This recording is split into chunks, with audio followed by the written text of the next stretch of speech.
নমস্কার, দ্য ওয়ালে আপনাদেরকে স্বাগত। ইতিমধ্যে যে আমেরিকা, ইসরায়েল আর ইরান যে এই যুদ্ধ পরিস্থিতি, যেখানে আমেরিকার ইসরায়েল হামলা চালিয়ে যাচ্ছে ইরানের ওপর, ইরানের বিভিন্ন মিলিটারি আর যে পলিটিক্যাল লিডারশিপ আছে তাদেরকে কিন্তু একে একে হামলা করা হচ্ছে। ইতিমধ্যে আপনারা নিশ্চয়ই জানেন যে আয়াতুল্লাহ খামিনিকেও কিন্তু নিহত করা হয়েছে এই প্রিসিশন এয়ার স্ট্রাইকের মাধ্যমে। এবার যে প্রথম প্রশ্নটা যেটা আসে সেটা হচ্ছে যে আমেরিকা আর ইসরায়েল এখানে একসাথে যৌথভাবে যে এই যুদ্ধ চালাচ্ছে, এতে কার লাভ হচ্ছে? দুই, যে এই যুদ্ধ চললে যেটা স্বাভাবিকভাবে হয় যে একটা আয়ের ওপর, টাকা পয়সার ওপর, ইকোনমির ওপর, ডিপ্লোমেসির ওপর একটা টান পড়ে, সেটার কি অবস্থা? আর তিন, ভারতবর্ষর কি অবস্থান আর ভারতবর্ষের কি ভবিষ্যৎ? আমার সঙ্গে এই মুহূর্তে ওয়ালের এক্সিকিউটিভ এডিটর অমল সরকার আছে। অমলদা, আমি যে প্রথম যে প্রশ্নটা দিয়ে শুরু করব সেটা হচ্ছে যে এই যে যুদ্ধর এই যে পরিস্থিতি, আমেরিকার ইসরায়েল এখানে কেন কেন এই যুদ্ধ ওরা শুরু করছে এইভাবে? একটা তো ঘটনা যে মার্কিন যুক্তরাষ্ট্র, এটা শুধুমাত্র ডোনাল্ড ট্রাম্প বলে নন, বিগত কয়েক দশক, প্রায় 3 দশক বলা চলে, তার আগেও একটা লম্বা ইতিহাস আছে, কিন্তু একটা ধারাবাহিকভাবে আমরা দেখতে পাচ্ছি যে ইসলামিক দুনিয়ার ওপরে তাদের একটা নিয়ন্ত্রণ আরোপ করা এবং শেষ কথা হয়ে ওঠার একটা প্রবণতা আছে। আমরা তো 91 সালে উপসাগরীয় যুদ্ধ দেখেছি, তারপরে আমরা ইরাকে সাদ্দাম হুসেনকে হত্যা করা, এবং সেখানেও কয়েকটি কথা বলা হয়েছিল যে ইরাকের পরমাণু অস্ত্র ভাণ্ডার আছে, যেটা গোটা পৃথিবীর জন্যে ভয়ঙ্কর। ইরানের ক্ষেত্রে প্রথমত এখানে একটা কথা বলার, যে আমেরিকা এবং ইসরায়েল তারা মানে কি বলা যায়, অভিন্ন হৃদয় বন্ধু এই বিষয়ে। এই যে মানে নীতিটা আমেরিকা, সেখানে ইসরায়েল এবং আমেরিকা অভিন্ন হৃদয় বন্ধু, তারা একে অপরের স্বার্থে কাজ করছে। ইরানের ক্ষেত্রে যে অভিযোগটা তোলা হচ্ছে, তিনটি নিশানা করা হয়েছে, তিনটি বিষয়কে। সেটি হচ্ছে যে একটা হলো যে ইরানের নেভাল ফোর্স, সেটাকে ধ্বংস করা। ইরানের যে পরমাণু অস্ত্র ভাণ্ডার, যেটা আমেরিকার দাবি যে এইরকম আছে, ইরান কিন্তু বলছে যে না, আমাদের এরকম কিছু নেই, এবং তারা এটা নিয়ে আলাপ আলোচনার মধ্যেও ছিল। আর 3 নম্বর যেটা, সেটা আরো ভয়ঙ্কর আমি বলবো, সেটা হচ্ছে যে ইরানের শাসন ব্যবস্থা বদলে দেওয়া। ঠিক, যে ইরানের মানুষ তারা ক্ষুব্ধ, পৃথিবীতে এমন কোনো ডেমোক্রেসিকে রিস্টোর করতে হবে, স্টেবিলিটি আনতে হবে, এরকমই দাবি করেছে। এই ধরনের কথাবার্তা আমেরিকা সব ক্ষেত্রে বলে। এখন কিন্তু সেখানে কিন্তু আমি একটা জিনিস বলবো, আমি ডোনাল্ড ট্রাম্পের টুইটটা আমি আগের দিনে দেখছিলাম, one of the most evil people in the world has died. Evil people বলে এরকম ভাবে বলছে কিন্তু খামিনিকে। না, এটাই তো বক্তব্য, এবং এটা ট্রাম্প বলছেন শুধু তাই নয়, ইউরোপ, আমেরিকার মানে আমেরিকার মিত্র এরা সকলেই এটা বলছেন। তার একটা কারণ হচ্ছে যে এই মানুষটিকে দীর্ঘ 39 বছর ধরে তারা কিন্তু কোনোভাবে কাবু করতে পারেননি, এবং এই মানুষটাকে কেন টার্গেট করা হয়েছে এবং তাকেই বা ইভিল কেন বলা হচ্ছে। এখন এগুলো তো হচ্ছে আমেরিকার কয়েনে, যে আমেরিকার তকমা দিয়ে দেওয়া, যে এই লোকটাই পৃথিবীর জন্য সবচেয়ে খতরনাক। এখন লোকটাকে সত্যি পৃথিবীর জন্য সবচেয়ে খতরনাক কিনা, এটা তো আরেকটা প্রশ্ন। এখন আমেরিকা একটা গ্লোবাল আম্পায়ার বা গ্লোবাল রেফারি হওয়ার চেষ্টা করেছে বরাবর ইয়েতে, এবং সেই বলে যে এ ভালো, এ মন্দ, ও বেশি ভালো, ও বেশি খারাপ। এগুলো তো সব আমেরিকার ন্যারেটিভ। এর তো কোনো মানে আমরা ভারতীয়রা বিগ ব্রাদার রোল প্লে করছে। মানে এইটা যদি হয়, যদি সত্যি তাই হয়, তাহলে আমরা ভারতীয়রা কেন বলিনি কথাটা? রাশিয়ানরা কেন বলে না, বা পৃথিবীর অন্য কোনো দেশ কেন বলে না, কেন আমেরিকা বলে? Because it is their agenda, যে তারা একটা লোককে ওইভাবে চিহ্নিত করবে, করে সেই দেশটার মধ্যে এক ধরনের মানে কি বলবো পরিবর্তন আনার চেষ্টা করবে। পরিবর্তন মানে হচ্ছে একটা pro American government, puppet government তৈরি করা। এটা আমেরিকার মানে দীর্ঘদিনের পররাষ্ট্র নীতির যে আমরা মানে গ্লোবাল লিডার শুধু নই, আমরা গোটা পৃথিবীর শেষ কথা হওয়ার চেষ্টা করব। এখন এই যে থার্ড যে বিষয়টা আমি বলছিলাম, এটা কিন্তু ওই মানে পরমাণু বোমা অস্ত্র ভাণ্ডার ধ্বংস করা কি নেভাল ফোর্স ধ্বংস করার থেকেও বিপজ্জনক। সেটা হচ্ছে যে একটা দেশের শাসন ব্যবস্থা পরিবর্তন করা। এই যে আমেরিকা একটা বিশ্ব গুরু ঠাকুর হওয়ার চেষ্টা করছে, যে আমি ঠিক করব কোন দেশে কে শাসন করবে, কোথায় কতটা গণতন্ত্র আছে, তার গণতন্ত্রের প্যারামিটার কি, মানে ইন্ডেক্স আমি তৈরি করেছি, এই হলে এই, ওই হলে ওই, তাই হলে তাই। এখন কে আমেরিকা যে এই গ্লোবাল স্ট্যান্ডার্ড তৈরি করার? এখানে তো কোনো আন্তর্জাতিক বোঝাপড়া কিছু হয়নি পৃথিবীতে, কোনো মানে এটা তো কোনো রাষ্ট্রসংঘের কোনো বোঝাপড়ার জায়গায় তৈরি হয়নি। ইরানের মানুষ যদি মনে করেন, তারা সেই কথা মনেও করেন এবং তারা বিভিন্ন সময় প্রতিবাদ করেছেন এবং সেই প্রতিবাদ দমন হয়েছে।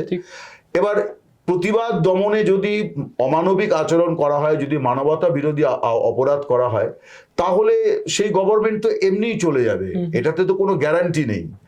মানে প্রতিবাদগুলো আজকে দমন করতে পেরেছে, কালকে দমন নাও করতে পারে।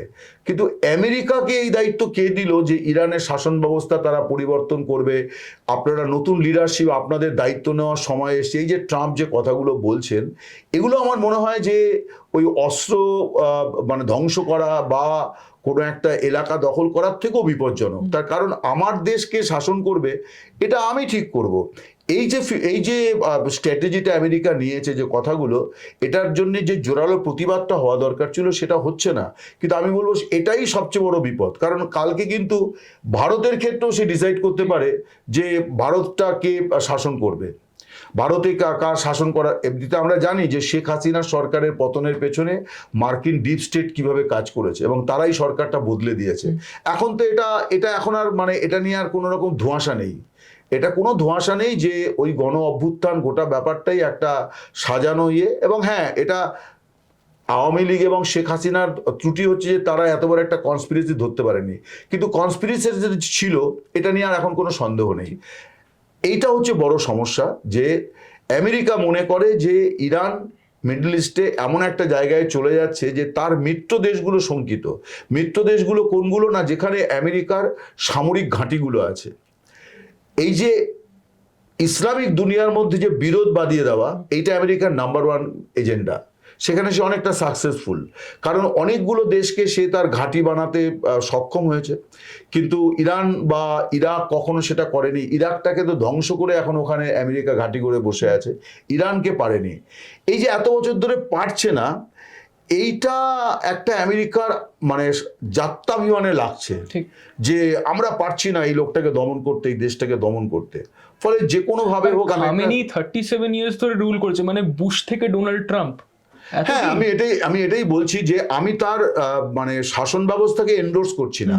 আমি বলছি না যে মানে তারা যে ধরনের ধর্মের নামে যে ধরনের অনুশাসন চাপিয়ে দেয় ওখানে, আমি সেগুলোকে মানে পৃথিবীর কোনো সভ্য মানুষ করবেন না। কিন্তু কথা হচ্ছে যে তারপরেও সেটা কিন্তু একটা দেশ, একটা সার্বভৌম মানে রাষ্ট্র, তার কিছু নিজস্ব বিষয় আসা আছে, সেগুলো সে দেশের মানুষই তো সেগুলো এন্ডোর্স করে না। তো ডোনাল্ড ট্রাম্প বলার কি, হ্যাঁ, নাক গলানোর কি জায়গাটা আছে? আমি এটাই তো বলতে চাইছি যে নাক গলানোটাই তো আমেরিকার পলিটিক্স, আমেরিকার কূটনীতিটাই তো হচ্ছে নাক গলানো। পৃথিবীর যে কোনো জায়গাতে, আমাদের এখানেও তো বলে, তারা আমাদের এখানেও অনেক কিছু বলে, আমাদের এখানেও বলে। এটা ঠিক যে কখনো মানবাধিকার নিয়ে বললো, কখনো ধর্মীয় ইয়ে নিয়ে বিপন্নতা নিয়ে বললো, তার একটা মানে দাঁড়ায়। কিন্তু কালকে যদি সে ভারতবাসীকে বলে যে নরেন্দ্র মোদীকে হটাও, আমরা আমাদের হাতে ভালো প্রাইম মিনিস্টার আছে, এটা তো কোনো মানে নরেন্দ্র মোদীর মানে 100 ভাগ মানে সেটা আমাদের ডিসিশন হবে, বিরোধী মানুষেরও এটা গ্রহণ করার কোনো কথা হতে পারে না যে একে সরাও বা অমুকে তোমরা নিয়ে আসো। এখন আমেরিকার এই যে বিষয়টা, মানে ইরান আক্রান্ত হয়েছে, ইরানের খামেনির বিরুদ্ধে অনেক অভিযোগ ছিল, এগুলো সব সত্যি কথা। কিন্তু যেটা আমি বলছিলাম যে আমেরিকার যে এজেন্ডা, যে তার সবাইকে তার পদানত হতে হবে এবং কিছু ইয়েকে করেও ফেলেছে, এইটা কিন্তু খুব বিপজ্জনক। আমি আপনার যেই গোটা কথা থেকে একটা জিনিস আমার মাথায় বারবার কিন্তু ঘুরছে, এই প্রশ্নটা, যে খামেনিকে যখন হামলা করা হয় বা বিভিন্ন যেসব মিলিটারি বা পলিটিক্যাল যেসব লিডারশিপদেরকে যখন হামলা করা হয়, সেটা কিন্তু এরকম রাত্রির বেলা বা তার কোনো সিক্রেট কোনো জায়গা থেকে না, তাদের বাড়িতে বা তাদের অফিসে যখন কাজ করছেন তারা, সেই সময় করা হয়েছে। তো এই ইন্টেলিজেন্স তাদের কাছে আসছে কি করে? এই প্রিসিশন এয়ারস্ট্রাইকের জন্য যে কোথায় অ্যাটাকটা করতে হবে বা কোথায় হামলাটা করতে হবে, এই ইন্টেলিজেন্সটা আসছে কোত্থেকে? এইটা হচ্ছে প্রথম প্রশ্ন। আর 2 নম্বর প্রশ্ন, যেখানে আপনি বলছেন যে ইরান একটা নিউক্লিয়ার পাওয়ার হচ্ছে, কিন্তু সেইখানে তো না, আমি বলছি না, এটা আমেরিকা বলছে যে ইরান একটা নিউক্লিয়ার পাওয়ার, কিন্তু সেইভাবে দেখতে গেলে তো ইরানের কাছে তো সেরকম নিউক্লিয়ার ওয়ারহেডস নেই, উল্টে আমেরিকার কাছে আছে। তাহলে আমেরিকাই জাজটা করার কে? 1 আর 2, যেখানে আমেরিকার সাথে যে দেশের এতদিনের শত্রুতা নর্থ কোরিয়া, তার কাছে তো এতগুলো ওয়ারহেড আছে, তার সাথে কেন করবে না? না, প্রথমত হচ্ছে যে এই যে ইন্টেলিজেন্স ইনপুটস, আমি বলবো যে এই যে ঘটনাটা ঘটে গেল, খামেনি 82 বছর বয়স, সুস্থ থাকলেও 90 কি 92 বছর থাকতেন, তো মানে একটা বার্ধক্যে এসে উনি অপঘাতে তার মৃত্যু হলো। আমার কাছে খামেনিকে যে মেরে ফেলতে পারলো এই বিষয়টা দেখুন, সামনাসামনি পেলে একটা গুলিই যথেষ্ট, কিন্তু সেভাবে মারেনি, 39খানা বোমা ফেলা হয়েছে।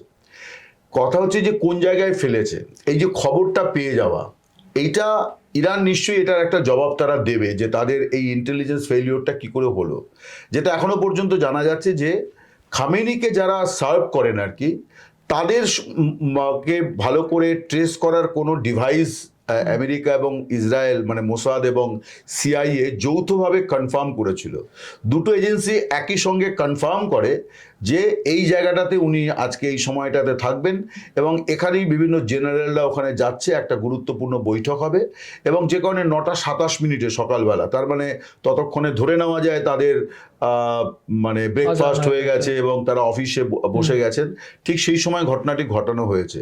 তো এটা বোঝা যায় যে এটা ঠিক কথা যে এই ধরনের এয়ার স্ট্রাইক নর্মালি রাতের দিকে করা হয়, যে যখন ঘুমোতে আছে এবং সবাই আছে, কিন্তু এটা কিন্তু দিনের বেলা করা হলো, এটাও একটা ঘটনা। এখন এইটাই তো 39 বছর ধরে তারা চেষ্টা করছিল, 39 বছর ধরে তারা এই চেষ্টাটাই করছিল যে এই লোকটিকে খুঁজে বার করা। এখন এটা খুব একটা কি বলা যায় যে মনে হতে পারে একটা অদ্ভুত মানে রূপকথার গল্পের মতো, যে 39 বছর ধরে একটা লোককে তারা খুঁজে পেয়ে তারপর তারা মানে তার সাফল্যটাকে খুব বড় করে দেখানো যায়, কিন্তু the other side of the story হচ্ছে যে কেন তুমি খুঁজছিলে লোকটিকে, তোমার কাজটা কি এই লোকটিকে খুঁজে বার করা? ইরানের মানুষ তো তার শাসনের বিরুদ্ধে বারে বারে প্রতিবাদ করছেই, তুমি ওই দেশের শাসন ব্যবস্থাকে বদলানোর জন্য এত উদগ্রীব কেন? আমেরিকা কোথাও কিন্তু এই কাজগুলোর ব্যাপারে তার নিজের স্বার্থকে বাদ দিয়ে কিছু করেনি। এর আগে বাইডেন ছিলেন, তিনি একটা করেছিলেন যে কি বলে গণতন্ত্র, বিভিন্ন দেশে গণতন্ত্র মানে রিভাইভ করাতে হবে, গণতন্ত্র পুনঃস্থাপন করতে হবে, এবং যারা এগুলো মানে অ্যাট পার উইথ দি মার্কিন স্ট্যান্ডার্ড, আমেরিকা স্ট্যান্ডার্ড তৈরি করেছে, মানে এটা রাষ্ট্রসংঘের কোনো আলোচনায় তৈরি হয়নি। তো সেই গণতন্ত্রের মান অনুযায়ী যারা চলবে না তাদেরকে তারা অনেক ধরনের রেস্ট্রিকশন আরোপ করে দিয়েছে, কাউকে ট্রেড রেস্ট্রিকশন দিয়েছে, এটা দেবো না বা তোমার ওইটা এখানে বিক্রি করতে দেবো না। কিছু টপ লিডারশিপ বা আর্মি জেনারেল বা পুলিশ মানে সিনিয়র পুলিশ অফিসার তাদের বলেছে যে তোমরা ইউএসএ মানে ভিজিট করতে পারবে না। এখন ইউএস এত বড় একটা ইকোনমি, এদের প্রয়োজন হয় ভিজিট করা, তাদের উপর রেস্ট্রিকশন দিয়েছে। এটার মানে কি? এটার মানে হচ্ছে আমি স্ট্যান্ডার্ড তৈরি করেছি, এইটাই তোমায় মানতে হবে। আন্তর্জাতিকভাবে কোনো স্ট্যান্ডার্ড তো কোনো একটা দেশ তৈরি করতে পারে না। আমি মনে করি এটার জন্য একটা স্ট্যান্ডার্ড থাকা উচিত, গণতন্ত্রের মান, মান, কি বলে মানবাধিকারের মান, কিন্তু এটা তো একটি দেশের মানদণ্ড হতে পারে না, সকলকে মিলে করতে হবে। তার কারণ গণতন্ত্রের বিষয়টাও কিন্তু একটা ধারাবাহিকতা দিয়ে আসে। হঠাৎ করে একটা কোনো বিশেষ স্ট্যান্ডার্ড তৈরি করে যে এই স্ট্যান্ডার্ডের হতে হবে, এরকমটি হয় না নর্মালি। আমাদের দেশে যদি আমরা আমাদের নির্বাচনী ব্যবস্থা দেখি, তাহলে আজকে নির্বাচনী ব্যবস্থাটা যতটা পরিচ্ছন্ন, যতটা স্ট্রং, হ্যাঁ, যতটা এইটা তো 30 বছর আগে ছিল না, তাহলে এটা তো ধারাবাহিকতার মধ্য দিয়ে এসছে। তো আমেরিকা এই যে জিনিসটা করছে, এটা যেটা আমি বলছিলাম যে কালকে তো তাহলে পাকিস্তান বলতে পারে যে আমরা কাশ্মীর নিয়ে নেব, ইন্ডিয়া বলতে পারে আমরা পাক অকুপাইড কাশ্মীর নিয়ে নেব, রাশিয়া বলে যে আমি ইউক্রেনটাই আমি তার মানে ঠিকই করেছি, মানে চীন হয়তো তাইওয়ান নিয়ে তার একই বক্তব্য প্রায়। তো এখন এই যে জিনিসটা গ্লোবাল ট্রেন্ড তৈরি করে দেওয়া, এইটা তো ভয়ঙ্কর। এবং আমেরিকা তারা সব কিছু সিদ্ধান্ত করবে যে কে ভালো কে মন্দ, এইটা আমার মনে হয় যে অনেক বড় সমস্যা। ঠিক। আপনাকে যেমনটা যখন ভিডিও স্টার্টিংয়ে আমি যে জিনিসটা দিয়ে শুরু করেছিলাম, যে যখনই যুদ্ধ লাগে ডিপ্লোমেসিতে আর ইকোনমিতে সবচেয়ে বড় এফেক্ট পড়ে। কি এফেক্ট পড়বে যুদ্ধে? না, একটা তো আমি বলবো যে এখনো পর্যন্ত আমি মানে কাল পরশু তরশু কি হবে বলতে পারবো না। এখনো পর্যন্ত আমি আমেরিকার এই যে ঘটনাটা ঘটালো একটা দেশের, প্রথমত একটা আন্তর্জাতিক বোঝাপড়া আছে যে যুদ্ধ বিগ্রহে কেউ কখনো মানে টপ লিডারশিপকে করবে না, হ্যাঁ, মানে আমি যদি রাশিয়াকে আক্রমণ করি, একেবারে মানে ক্রেমলিন প্রাসাদের ওপরই বোমাটা ফেলে দেবো পুতিনকে মারার জন্যে, এইরকমটা হয় না, এবং এরকমটা কাঙ্ক্ষিত নয়। কিন্তু এখানে তো সেই জিনিসটা করা হয়েছে। কিন্তু আমি বলবো যে গ্লোবাল রিয়াকশন যে ধরনের, যে স্ট্রং হওয়া উচিত ছিল, সেটা হয়নি। এটা আরেকটা বিপদের জায়গা। আমরা সাধারণভাবে দেখি কি যে আমেরিকার সঙ্গে চায়না খুব লড়াই করে। চায়না এই ব্যাপারে তাদের বক্তব্যের মধ্যে না খুব বড় কিছু নেই। এইটা মানে এই যে গোটা বিশ্ব যে এক পেশে হয়ে আমেরিকার, কিছুটা কি এক্সপেক্টেড ছিল এটা? না, মানে আমরা সাধারণভাবে দেখেছি যে আমেরিকার এই ধরনের দাদাগিরির বিরুদ্ধে রাশিয়া, চায়না, এই দুটো দেশ তো খুব বড়ভাবে রোল প্লে করে। পুতিন কিন্তু এই বিষয়টা নিয়ে বলেছেন যে এই যে একজন রাষ্ট্রনেতাকে এইভাবে করা হলো, খতম করা হলো, এটা নিন্দনীয়। কিন্তু আমি বলছি যে আমেরিকার বিরুদ্ধে খুব জোরালো ভাষায় যে প্রোটেস্ট জানানো, বা চায়নার যে জোরালো ভাষায় প্রোটেস্ট জানানো, তাদের স্টেটমেন্টগুলোতে নেই। আমরা যদি অন্যান্য দেশেরও দেখি, এক তো হচ্ছে যে পৃথিবী বিভক্ত, একটা মানে ইউরোপ, আমেরিকা এবং তার সহযোগী দেশগুলি, তারা আমেরিকার মতো করেই স্বস্তি প্রকাশ করেছে। কিন্তু যাদের কাছ থেকে আমরা ভাবছিলাম যে না, যেমন ধরা যাক আমরা যদি আমাদের ভারতের অবস্থাটা দেখি, এটা কিন্তু একটা বিচিত্র, এবং এটা নিয়ে দেশে আমার ধারণা অভ্যন্তরীণ রাজনীতিতে অনেক তোলপাড় হবে, শুরুও হয়েছে, খানিকটা অপোজিশন শুরু করেছে, এবং সেটাই খুব এক্সপেক্টেড ছিল। তার কারণ ইরান এমন একটা দেশ, পারস্যের সঙ্গে আমাদের মানে প্রাচীন সম্পর্ক, মানে আমাদের দুটো দেশের মধ্যে সভ্যতার বিরাট সম্পর্ক, বাণিজ্যের বিরাট সম্পর্ক, যাতায়াতের বিরাট সম্পর্ক। এখন এমন একটা সময় ইসরায়েল ইরানকে আক্রমণ করলো, যে তার দুদিন আগে ভারতের প্রধানমন্ত্রী তিনি ইসরায়েল সফর করে এসেছেন, এবং সেই সফরটাই কিন্তু ইসরায়েলের অপোজিশন পার্টি খুব একটা নরেন্দ্র মোদীকে ওয়েলকাম করেননি।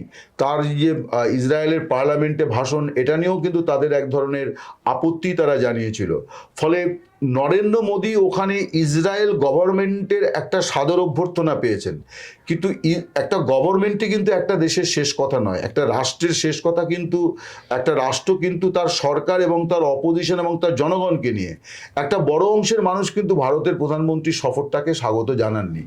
এক দু নম্বর হচ্ছে আমাদের যারা ডিপ্লোম্যাসি ডিল করেন, তাদের যে ইন্টেলিজেন্স নেটওয়ার্ক, তারা এটা আজ করলেন না যে নরেন্দ্র মোদীর এই সফরটা এমন একটা সময় হচ্ছে, এবং এমন একটা বন্ধুত্বের মানে আবহ তৈরি করা হচ্ছে, যে তার দুদিনের মাথায় ইসরায়েল ইরানকে আক্রমণ করবে, যে ইরানের সঙ্গে আমাদের এই মুহূর্তে কূটনৈতিক এবং বাণিজ্যগত বিরাট একটা সম্পর্ক আছে, এবং তারা আমাদের সহযোগী। আমি বলবো এই যে চাবাহার বন্দর, এই চাবাহার বন্দর, এটা আমরা পাকিস্তানের নাকের ডগায় ইরানের ইয়েতে করা হচ্ছে, ইন্ডিয়ার সাপোর্টে, ফাইন্যান্সিয়াল অ্যান্ড টেকনোলজিক্যাল সাপোর্টে। বিকজ এই বন্দরটা হয়ে গেলে পরে আমরা আফগানিস্তান, মানে বাইপাসিং পাকিস্তান, আমরা আফগানিস্তানের সঙ্গে ট্রেড করতে পারবো। ওখান থেকে আমরা একেবারে উজবেকিস্তান, কাজাকস্তান থেকে শুরু করে যত দূর যাওয়া যায়, আমরা একটা বড় রুট পেয়ে যাব। এখন এইটা আমাদের একটা বড় সুবিধা। ইরানের কাছ থেকে আমরা কিছু তেল পাই, এইটা একটা বড় সুবিধা। দেন হরমুজ প্রণালী, যেটা ইরান একটা বড় অংশ জুড়ে আছে, সেখানে তো জাহাজ, এই যে যত রকম তৈলবাহী মানে ইয়েগুলো আসে মিডল ইস্ট থেকে, সেগুলো সব ওই জায়গা দিয়ে আসে। ইরান কিন্তু অলরেডি অফিসিয়ালি কখনো বলছে না যে ওটাকে আমরা বন্ধ করেছি, বাট ইরানি মানে নেভাল ফোর্স ওখানে যেভাবে ডিপ্লয়েড হয়েছে, তাতে ওখানে শত শত জাহাজ আটকে গেছে। এখন এগুলো তেলবাহী জাহাজ, এই তেলবাহী জাহাজ কবে বন্দরে, মানে মুম্বাই বন্দরে এসে ভিড়বে, এটা একটা বিরাট প্রশ্ন। এই প্রশ্ন চট্টগ্রাম বন্দরে বাংলাদেশেরও এই নিয়ে দুশ্চিন্তা, পাকিস্তানেরও এই নিয়ে দুশ্চিন্তা। এর ফলে যেটা হবে যে আমরা এই যুদ্ধের কোনো অংশীদার নই, কিন্তু আমরা এই যুদ্ধের ভুক্তভোগী। আমাদের এয়ার মানে অসামরিক বিমান পরিবহন, তার তো একটা বিরাট ধাক্কার মুখে পড়েছে। আমি ভারতের ফিগারটা এক্ষুনি বলতে পারছি না, বাংলাদেশে গতকাল 55 মিডল ইস্টের ফ্লাইট বাতিল হয়েছে, 55, মানে, এবং প্রত্যেকটাই কিন্তু ওই মানে 700-800 করে যাত্রীর মানে বড় বোয়িং বিমান। তাহলে এই যে ধাক্কা, এটা যদি চলতে থাকে, তাহলে তো আমাদের অর্থনীতি, আমাদের অভ্যন্তরীণ অর্থনীতি বিরাট ধাক্কা খাবে।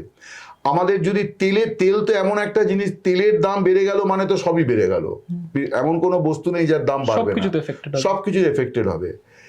আমরা কি খুব জোরালোভাবে এখনো পর্যন্ত খামেইনির মৃত্যু নিয়ে ভারত সরকার কিন্তু কোনো ইয়ে করেনি, মানে শোক ব্যক্ত করেনি। বাংলাদেশ সরকারও করেনি। পাকিস্তানের প্রাইম মিনিস্টার করেছেন, তিনি তাকে শহীদ বলেছেন এবং বলেছেন যে এইভাবে এই মানুষকে হত্যা করাটা অন্যায় হয়েছে। ফলে আমেরিকার বিরুদ্ধে, আমেরিকার নাম না করলেও অ্যাটলিস্ট আমেরিকার এই কাজটার উনি নিন্দা করেছেন। বাংলাদেশ সরকারের স্টেটমেন্টও কিন্তু অত্যন্ত নিরামিষ, যে তারা বরং খানিকটা ইরানকে আক্রমণ করেছে যে মিডল ইস্টের বেশ কিছু দেশের সার্বভৌমত্ব ক্ষুণ্ণ হচ্ছে, এটা কাম্য নয়। এখন সৌদি আরব, তারপরে কাতার, তারপর ওমান, তারপরে সংযুক্ত আরব আমিরশাহী, এই সমস্ত দেশগুলোতে তো ইরান তারা ক্ষেপণাস্ত্র নিক্ষেপ করছে, বিকজ ওখানে মার্কিন সামরিক ঘাঁটি আছে।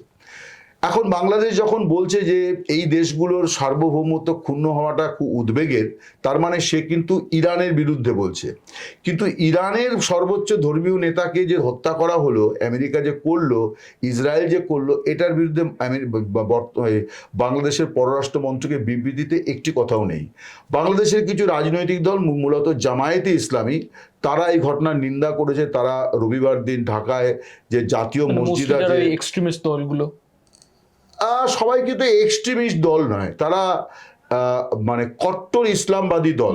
দ্যাটস নট, তারা সবাই মানে জঙ্গি, তারা কট্টর পন্থায় বিশ্বাস করে এবং তাদের একটা ইসলামিক ধ্যান ধারণার একটা আলাদা ফিলোসফি আছে, যেটা সাধারণভাবে মেলে না। কিন্তু যাই হোক, তারা এটা নিয়ে অনেক ইয়ে করছে। পাকিস্তানে তো করাচিতে মার্কিন দূতাবাস আক্রান্ত হয়েছে। বাংলাদেশে মার্কিন দূতাবাসের উপর বড় ধরনের হামলা হতে পারে, এই আশঙ্কায় ব্যাপক নিরাপত্তা ব্যবস্থা নেওয়া হয়েছে। গতকাল রবিবার দিন ভারতের হাই কমিশনার প্রণয় ভার্মা, তিনি বাংলাদেশের স্বরাষ্ট্রমন্ত্রী সালাউদ্দিন আহমেদকে মিট করেছিলেন। সেখানেও আলোচনায় কিন্তু এই বিষয়টি এসেছিল যে এই মুহূর্তে আমেরিকার সঙ্গে ভারতের যেহেতু একটা ভালো সম্পর্কের জায়গা যাচ্ছে বলে মনে করা হচ্ছে, যে এই যে বাণিজ্য চুক্তি খুব পিসফুলি হয়ে গেল এই সমস্ত, তার ফলে ইন্ডিয়ান এম্বাসিও অ্যাটাক হতে পারে। ফলে সেখানেও নিরাপত্তা বাড়ানোর একটা দাবি করা হয়েছে। চিন্তার বিষয় এখানে, চিন্তার বিষয়। তার মানে কি, আমরা যুদ্ধের অংশীদারই নই, কিন্তু আমরা ভুক্তভোগী। আর হচ্ছে যে, যেটা আমি বলতে চাইছিলাম, যে ভারত সরকারের যে ভূমিকাটা, এইটা কিন্তু সত্যি বিতর্কিত। কারণ প্যালেস্তাইন নিয়ে নরেন্দ্র মোদীর ভূমিকা দেশে সমালোচিত হয়েছিল, কারণ প্যালেস্তাইনের বিষয়ে ভারতের একেবারে দীর্ঘ, প্রায় মানে সেই স্বাধীনতার আগে থেকে জাতীয় কংগ্রেসের নেতৃত্ব, অন্যান্য নেতৃত্ব, তারা স্বাধীন প্যালেস্তাইনের পক্ষে কথা বলেছে। নরেন্দ্র মোদীর পলিসি তা ছিল না। উনি পরে খানিকটা যে মানে অবস্থান বদল করেছিলেন। কিন্তু প্যালেস্তাইনের থেকে আমি বলবো ইরানের সঙ্গে আমাদের যে সব সম্পর্কটা, সেটা কিন্তু মানে প্রাগৈতিহাসিক, মানে অনেক প্রাচীন একটা সম্পর্ক। তো এবং আমাদের ভারতীয় সভ্যতার মধ্যে একটা বড় ছাপ আছে পারস্যের। তো এই যে তার অভ্যন্তরে এইরকম একটা গোলাবর্ষণ করে তার সর্বোচ্চ ধর্মীয় নেতাকে হত্যা করে দেওয়া হলো, এবং যে ঘটনাগুলো ঘটছে, ভারত সরকারের নীরবতা কিন্তু এটা প্রশ্নবিদ্ধ আর কি, এই নীরবতাটা। একদমই তাই। এই ইরান, ইসরায়েল, আমেরিকা কি হচ্ছে, যুদ্ধ পরিস্থিতি আরো গম্ভীর হচ্ছে, এই সব বিষয় নিয়ে যত আপডেটস, ইনফরমেশন, সব কিছু দ্য ওয়ালে আছে। এই ভিডিওটাকে লাইক করুন, সাবস্ক্রাইব করুন, আর অবশ্যই নিজেদের কোনো প্রশ্ন থাকলে কমেন্ট সেকশনে জানান। এইরকম আরও ভিডিও দেখতে হলে চোখ রাখুন দ্য ওয়াল নিউজে, কারণ খবর এখন এখানে।